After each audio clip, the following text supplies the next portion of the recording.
Side of the story everyone is after. What happened behind closed doors when the jury deliberated? The woman at the front of the jury speaking to just one reporter today. That's ABC 7's Darren Hunt. Darren, tell us how you connected with this juror. Rick, I recognized her from an interview she did with me after the David Renteria death penalty trial in 2008. Not wanting to interfere with the Gandara trial, I waited until after sentencing to make contact with her. Today, she spoke with me by phone about the controversial decision not to send Gandara to prison. I just took all the emotion out of it. For me, it was clearly the law is the law, and that's what I was here for. Roxanne Castriconi, who you see here doing an interview 7 years ago after serving as the jury foreperson on the David Renteria death penalty trial, also found herself serving as jury foreperson on the Gandara trial. If you notice, Darren, we went in at 1:51 p.m. to deliberate.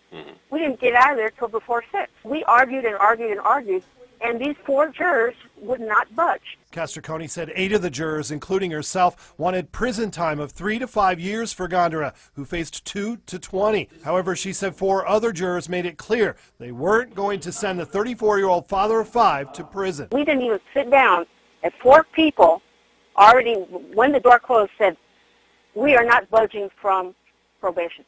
They drew the line in the sand right there. I just threw up my hands and said, okay, then what are we doing here? You just convicted him of bribery, of a felony, and you're not going to budge for prison time? Castriconi said those 4 jurors appeared to be sympathetic to Gandara family members who pleaded for leniency, including his 14-year-old daughter, Rebecca, who cried on the stand. So I sent a note to the judge, and I said, we're at an impasse. And he sent me a note back saying, listen, if you're at an impasse, I'm declaring a mistrial. And I told the jury, I'll be damned if I'm going to leave here with a mistrial. In the end, against her will and 7 others, Castriconi said the jury decided 10 years probation and a $10,000 fine would be best. If others couldn't be convinced he deserved prison time. I'm sorry that it turned out this way. If I could change it, I would. All 8 of us, we stood our ground, and unfortunately, we did not want a mistrial. Now, I asked Castriconi if she felt giving Gandara probation sent the wrong message. She replied, quote, I do, and I worry about that. Walking back into the courtroom to deliver that sentence was a bitter pill for me to swallow. Rick? Darren showing us